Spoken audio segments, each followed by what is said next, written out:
Shalom. Welcome to the Jewish View. My name is Rabbi Nachman Simon with the Chabados of Delmar, and we have two very special guests with us today. Tim Gordon, our own local assemblyman, and I have to give you also a mazel tov because you're only in the position for a few months, so I didn't give you a personal congratulations, or mazel tov as we say in Hebrew. We knew you when you were just right here in Delmar and Bethlehem, and now up to the state. And of course, we wish you only good things and for your success. And of course, everybody practically knows he's practically my co-host, Marc Gronich. He's the head of the statewide news service, and he's our personal reporter, even though he's a reporter for all the state news over here. But he's our man on the scene. Welcome, Marc and Tim. Thanks for having me. Hi, Rabbi.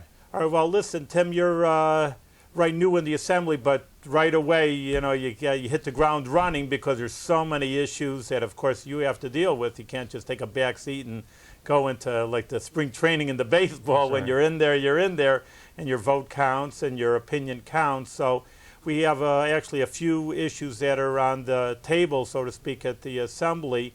I'd like to hear your opinion of it, Marc. You can one of the issues elaborate. Is about the death penalty. It's coming up, whether it should just be death penalty for cop killers and whether it's worth it, whether it's a deterrent at all. What are your thoughts on that? Well, we did have the death penalty in New York State. It's been ruled unconstitutional, primarily because of the way the jurors are being advised.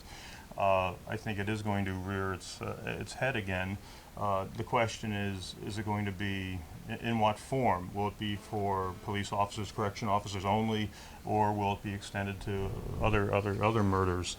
I have never really been a supporter of the death penalty. I think there's too many opportunities in the justice system for things to go awry. We see people being released now with DNA evidence. There is an option for life without parole, but having said that, you say life without parole, well, that means some of these bad actors, we can sit around the table here and discuss it. We don't have to deal with them again. The correction officers do have to deal with them. So I am in support of capital punishment for law enforcement, for killers of law enforcement officers and correction officers. You asked if it's a deterrent. I don't know if crime of passion out on the street, how much of a deterrent it is. There's studies, debates about that. But I really, truly do believe in a correction facility. If you have someone who's committed murder several times or once even, I believe it truly is a deterrent. With the corrections officers. That's a rough job being a corrections officer. They're on the, maybe we don't see them, but they really are on the front lines. And what they do every day, it's a very difficult job. And I think we do need to give them that support. They have to deal with these.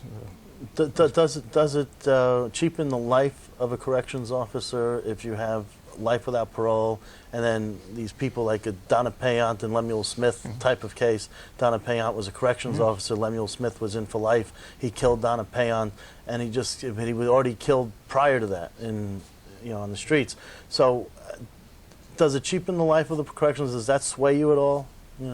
I guess you could look at it that way. One thing we do hear an argument is, well, why is a police officer so much more important, or why is their life worth any more than a child that's murdered? And I don't know if it's necessarily putting a value on all life is precious, but a first responder, a police officer, a corrections officer, they run into the direction of trouble when maybe more sensible people would think, let's run in the other direction.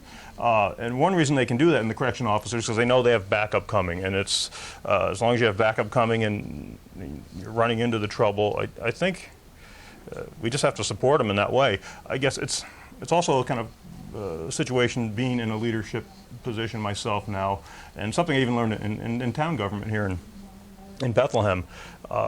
When you're responsible for the safety of the community, I gained a new respect for what the police force does right here in town, and the same is true for the correctional. What does the Torah say on this? Well, as you asked me on the Torah perspective, it's very interesting.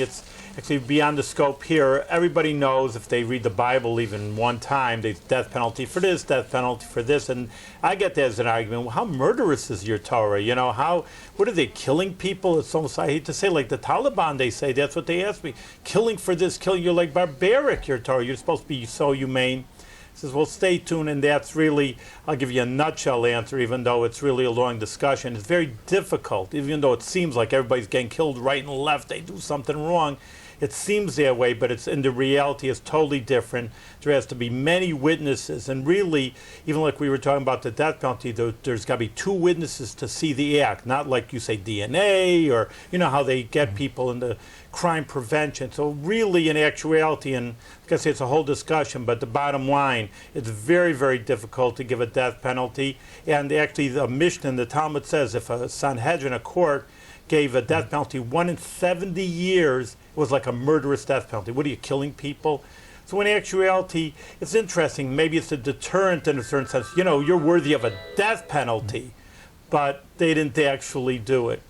So, I mean, that's a little, maybe like a little bit, that's what you're saying. It's a determined, and maybe it won't exactly do it, but as long as it's known, maybe that'll say, oh, okay, I better, you know, this is serious. Well, there are a couple of discussions surrounding that, in that there are people who are cowards who would kill other people because they want to really commit suicide, but they're cowards, Really? they can't do it to themselves, so they figure if there's a death penalty on the books, they kill someone else, then the state is in line to take their life, and they had more of a death sentence for themselves, so they kill someone for that purpose. There's another thing where I just was at an event. But people really say that? I never heard Yeah, that. there's documentation about that. Psychologists have said that. And then there's an event I was at recently, where where I found that 8 people in New York State were released after over a decade in prisons in the state because they were fingered. There were people who said, "Yes, you killed, you did it." They were on life death row or life without parole, and all of a sudden, someone comes forward and says, "No, I did it," or brags to someone and says, "Oh, I did this," and then one guy is standing there at the event, and the same day that the real guy who did the murder that he was in jail for got sentenced. You know, it's dramatic. See, that's what you're saying. Actually, on one hand, I was a Torah perspective. On the other hand, I have a hands-on reality. It's almost like what Tim says. Once you see the inside story, your view changes a little bit. It's easier to say, "Oh, death penalty here. Get rid of this screwball," you know, and who needs a guy who's a murderer? But I actually do visit Jewish prisoners in the state facilities, and I talk to them. And like you say, I actually know personally. I mean, they say there's evidence. He was on 60 Minutes to say, and he's 18 years in jail. And there's a hitman who he says he did it.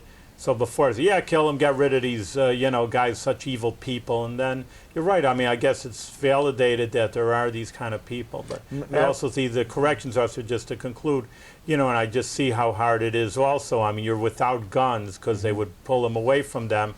And you're lining up 50 guys. And half these guys are for murder, and they can jump you. I mean, something's got to hold these guys back over here. It is a very dangerous job that they're dealing with. The only thing they have to protect them is that uniform, too, for the corrections officers. You're walking on the halls. Yeah. I remember Mario Cuomo, a former governor, gave a speech at one of the local colleges here, CSR, and he talked about when we had the death penalty in New York State prior to 1962. It was documented, and he read off the names of 8 people who were actually killed in the state through the death penalty, and then it was found out afterwards that they didn't do the crime. But again, you can't bring them back. Yeah. There were 8 people, and it's very dramatic the way he read off each one of the names, like in a roll call. Yeah. You know, on the other hand, sometimes it's called for. I mean, you know, it's a big issue, and I'm sure if we can debate it, how many people debate it, would be an interesting debate for hours, you know, going back and forth. I don't think it's a debate where one side really convinces the other, and that's really not my intention. If someone in their heart is opposed to the death penalty, I would hate it for me to come up with an argument to somehow change your feelings. So I really admire that belief. Well, the Codes Committee chair in the Assembly, Joe Lento, changed his mind on this. And that's why it's not going very far, I guess, maybe, you know. But, I mean, it was dramatic. I mean, here you had someone who was staunchly, he's been in the assembly for 30 years and staunchly in favor of the death penalty, right? And then all of a sudden, last year or two, he said, no, I'm against it now. It was amazing, yeah, so. The amount of resources that the state wastes on the death row cases, too. It's one of the social issues that we talk about, and the press picks up on it. But a handful of people discuss it really during the campaign. People in the campaign, they're talking about cost of living, their taxes, property taxes, more taxes, cost of gasoline. I mean, it's really not the death penalty is not what you're hearing when you go door to door, is what you're saying. Yeah, it's not gonna make or break someone being able to stay here in New York or say I'm gonna try to go to That's green. like a hot pastures. issue when it comes up. Someone kills a police officer, it becomes a hot issue for a week. You know, well, it's going to be an issue this legislative session. And I think that's why we're talking about it, because in the past several years it really hasn't been much of an issue. But now we have a police government. officers, or Right. Well, among other, just the issue itself is coming up this year. And you have a governor now who's in favor of it, knows the law, knows how to draft these laws, and can write the fine, arcane language to make this constitutional. So. I think it's a compromise that will prevent a larger death penalty bill by agreeing to this cop killer provision. Trooper David Brinkerhoff did live in the district, the 108th Assembly District, and his family's just been a real inspiration how they've responded. We try to offer them some comfort when I met them, but really they were the ones giving comfort. They're a really extraordinary group of people. And another law in your district that emanated from your district that was passed was Jonathan's Law. Can you talk about that a little bit? Yeah, certainly. Maybe many viewers know Jonathan Carey, is a 13-year-old boy, autistic child. His family lives here in Glenmont. Michael and Lisa Carey had been really very gallant warriors on Jonathan's behalf for over the last 2 years. He died in February, Jonathan did, at the Odie Heck Center while in transport, and that case is working its way through the courts now. But I had met the Careys prior to Jonathan's passing. There were situations of suspected abuse downstate at the Anderson School in Dutchess County where Jonathan was being cared for. And the Careys were unable to get records of the investigations. 95% of the cases of suspected child abuse come back as unfounded in state facilities. Really? That and much? it seems that number might not be in line. And the terrible thing, like a number of people will come to my office with issues, a lot of crime victims, and there's a lot of things wrong. That's why we have laws, to try to correct the things that are out of whack. And at first, you think, well, how can this be yours, parents? What do you mean they don't want to give you the records? And they were hiding behind HIPAA, and the law did allow them not to be able to, require them to release those records. So it was really lightning quick that Jonathan's Law was able to move through the Senate and the Assembly. This was all during the budget period, too. Within just a couple of months after Jonathan's passing, now the governor signed about a week ago Jonathan's Law, which will open up the investigative reports. What that will do, it does put some caregivers on notice. We want to make sure caregivers have the resources they need. But it's a culture that may have evolved here in secrecy. Transparency is the buzzword around the Capitol, and when people get to keep these records quiet, keep things in the dark, that's when bad things happen. So. And the Careys told me on Sunday, I had a chance to speak to them a few days ago, and they said that that they're going to continue this because this bill didn't go far enough. It was what they could get through, but they really want to have. Did they discuss that with you? How much further they want to go? Well, yeah, they have a couple other measures. One is that you cannot withhold food from a patient in order to alter their behavior. You're not allowed to do that with prisoners in the correction system, but you're allowed to do that to an autistic child or mentally incompetent person. Another bill that I'm sponsoring has passed the Senate, we're hoping to get to the floor, is to increase the penalty for abusing a mentally incompetent person. Right now in New York State, with Buster's Law, it's a greater crime to abuse an animal, a cat or a dog, than it is to abuse a nonverbal 13-year-old autistic child. It's a Class A misdemeanor. We want that to be raised to a Class E felony, same as like a Buster's Law. It seems like a common sense thing, but so we're hoping to pass that. And yeah, the carries are busy. They're at the Capitol still, even with the passing of Jonathan's Law. They're still regular fixtures in my office, and they have a number of measures there. They're going to be great advocates going ahead in the future. And I asked them if they were going to be setting up something more formal than just the two of them running around. They're thinking of the Jonathan Carey Foundation. So that was newsworthy, that they're going to actually formalize their efforts and make it something where if people want to contribute, people want to donate and help them out, because they're really hurting financially also. And they're deeply religious people. And What, personally, or because just... both. Both. Help them out personally, help them out with their cause, help them out with whatever it takes to, whatever costs there are with getting, with their advocacy. You don't want to say lobbying, because then they got to register, and there's all sorts of costs to that. So with their advocacy efforts there, they need some financial help as well. Yeah. So, Tim, I also wanted to ask you about what it was like coming into the assembly. Usually there's a mentoring system where a more senior member of the assembly guides a more junior member or a freshman member. Who's your mentor? Who's guiding you? I don't have a single mentor, but there is a strong Capital District delegation in the Majority Conference. Paul Tonko is the senior member, but certainly of note, Ron Canistray, who is now our majority leader from Cohoes and represents parts of Rensselaer County as well, in Albany. He's certainly a great asset. Assemblymember McEnany from Albany, and then Bob Riley, who's 2 years my senior in the Assembly. His office has been super. So really, it's one of the great experiences. I'm a member of the Independence Party, but I've been very fortunate to have support from the Democratic Party that invited me to be a member of the Assembly Majority.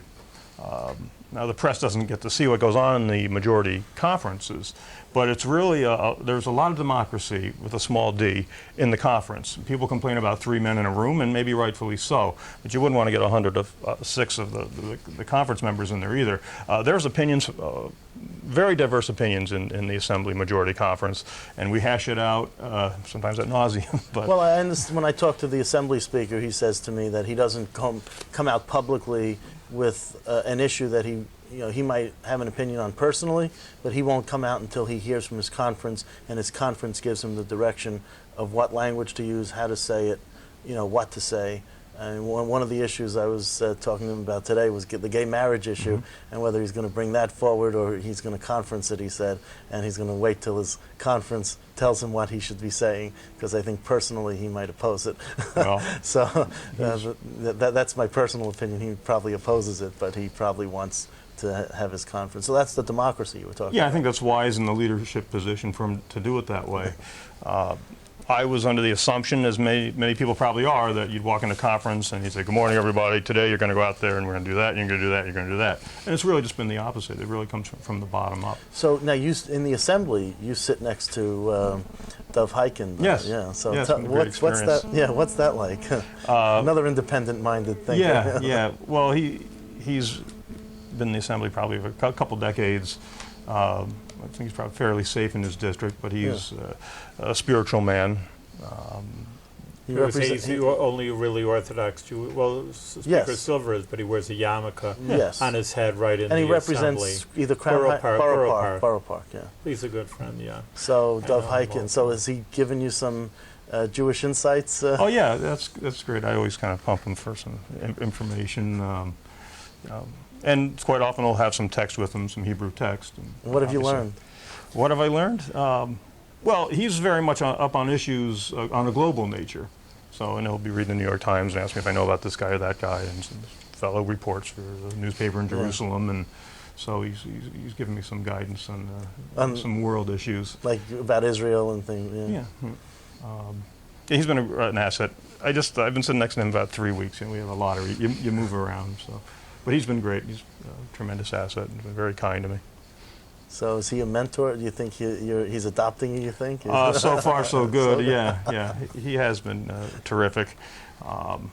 A lot of people to ask me too, because I think you might be a mysterious figure to some folks. I had talked to him briefly before we sat next to each other. So he said, "What's that guy hiking? What's it like sitting next to hiking there?" But he's a complete gentleman. Okay. So. That's diplomatic. Okay. Yeah. You know, we side on a lot of agree with a number of issues, and there's. Is he a bit too conservative for you?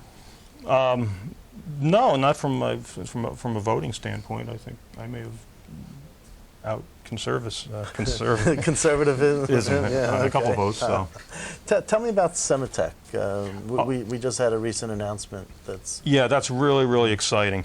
Sematech North has employed about 250 people here. A lot of that came out of Virgin about 10 years ago. The Assembly in the Capital Region delegation here put about $5 million into creating a clean room at SUNY Albany, and it's grown from that. And Governor Pataki took it under his wing, or everyone wants to take credit for successes, certainly, and moved it ahead forward. Now, Sematech also, as we've heard in the past, has a large operation in Austin, Texas, and the city has grown a lot, and there's been delegations have gone and looked at Austin, but there's a commitment now. Governor Spitzer has put together a program bill calling for actually $60 million investment each year for the next 5 years, $300 million for research facilities in relation with SUNY Albany here in the Capital Region. That's going to bring about 450 more excellent, direct, good-paying jobs in research here, and essentially it's moving Sematech's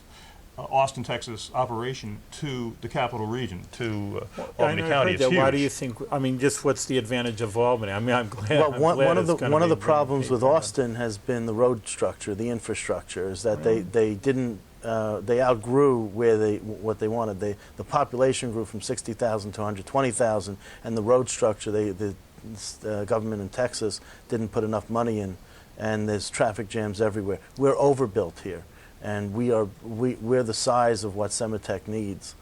So that's one of the main issues is the infrastructure, and we're overbuilt, and so we have everything. We don't really. There won't be as much of a capital improvement in terms of building more ramps or more exits off highways, widening roads. There won't be a need for that, is what I'm told. Interesting. You know. With the local communities, though, I think it is real important that we've had, while I was on the town board, we did put together a comprehensive plan and put the new zoning in place, because this will put pressure, some growth pressure, certainly on the communities. So the suburban communities. Yes, yeah. Surrounding communities. So I think that's a terrific thing, and we have to continue to update our comprehensive plan here in the town of Bethlehem under the new supervisor. Yes, our new supervisor, Jack Cunningham, and the town board.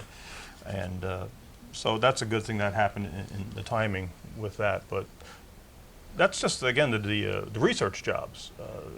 When manufacturing comes, generally you would think it would be hopefully somewhere adjacent here in the Capital Region as well. We got to make New York State the Empire State. Economic development, again, those are the things that people care about, bread and butter issues. Energy costs are too high in the state. We have to address that. Well, the average job at a Sematech type of position would be between $50,000 and $100,000 a year. Really? So they're good paying jobs.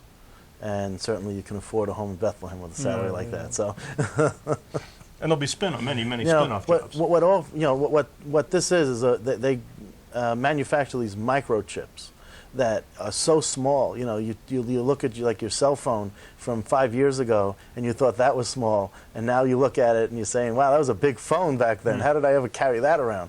You know, and things get smaller and smaller. But there's an inverse proportion. The smaller the chip that they're producing, the larger the building they need to produce it in. Really? You know, so. I often wondered, why do they need such a big building if they're making something that small, you know? But it's like someone described it, it's like hitting the head of a pin in Albany from the moon. That's how precise they have to be in these clean rooms. It's amazing, this precision. So they build they make these buildings on these platforms that move accordingly, because you have these trucks going by the buildings, and the buildings have to adjust. Oh, you can't even shake. You'll be way off. So you really got to build these buildings a certain way on certain types of springs and stuff. It's amazing to see the foundation and how the pillars that they put in, and why they need them to be that way. I took a tour of Sematech and the buildings at SUNY Albany, so it's really fascinating. You know, so that's what we're getting. We're getting more and more. And Intel has 70 acres of land, the rights to 70 acres of land out by SUNY. And we have AMD up in Luther Forest. So Intel and AMD are going to be together, competing close to each other. And that's what they want. They want all these types of chip manufacturing jobs all around together. One thing, one type of job attracts another. So, and that's what you were saying also about this could attract something more where the state campus is, and they're redesigning the Harriman State Campus. So, you know, there could be a spin-off effect from that and help that develop. Yeah, there has been some question. We've been talking about these developments for a number of years in Tech Valley, and you know, is it going to happen, or will it happen, or and it looks like it really is coming together now. So it's exciting. And New York was called the Empire State originally for these kind of things because of the manufacturing. We had an economy that was as large as the nation's. A lot of our manufacturing is gone, but this is looks like a great resurgence in the new economy. And we're still the 9th largest economy in the world. Yeah. You got to imagine, New York State's economy, the 9th largest in the world. We're larger than most countries. Our state education budget alone is larger than most countries, than most states also. But that brings us to tuition tax credits, because you wanted to talk about that. Yeah. Education, yeah. Yeah. Yeah, there was quite a commitment with education in the 108th Assembly District, $16 million more to the local schools, hoping that the you know, the school districts will use that to offset property tax increases and while still providing quality educations. So that's one way we can help. It's a good first step in the property tax battle. There is an issue out there for tax credits for people sending their kids to private schools. There's a debate. There's some people are opposed to it, but I think it's something we can favor. I think it helps people educate their children. And the reality is, parochial schools, you know, take some of the pressure off the public school system. So generally, the people, the homeowners, are paying their property taxes for the public schools all the while. So I think it's okay for them to get a tax break for the tuition that they're paying, because if they were sending all their kids to public schools, it would just, you know, the equation wouldn't work out. Actually, you know, we need more people to pay their taxes and not send their kids to the school, I guess, in a sense. In Bethlehem, I think you need to have a house appraised somewhere around $300,000 in order to pay for one student. Mm-hmm. So you break even. Now, if the house is less than that, and you have a few more kids. If you have a few more kids, it's not going to be a loss. Yes, and in fact, you have a number of children. Yeah, but they don't go to the Bethlehem Public Schools. They help out the city that way. You're right. So you're so you're doing so your we're in favor of your that part. Already. Yeah. That's a good part. All right, you know, we're out of time. Really, we're going to have to ask you again. I mean, I'm sure new issues. The world's constantly changing, and I'm sure there'll be new issues in the future, to say the very least, and we can count on that. But so we'll have to ask you again. But again, thank Tim Gordon, our personal assembly person over here. Again, success for going up and up here. We saw from the Delmar, now we're going up to the state, and who knows, give you a blessing for success. And Marc Gronich is always our reporter on the scene that keeps his hand on the pulse of everything in the state. And thank you very much for being here. Thanks for having us.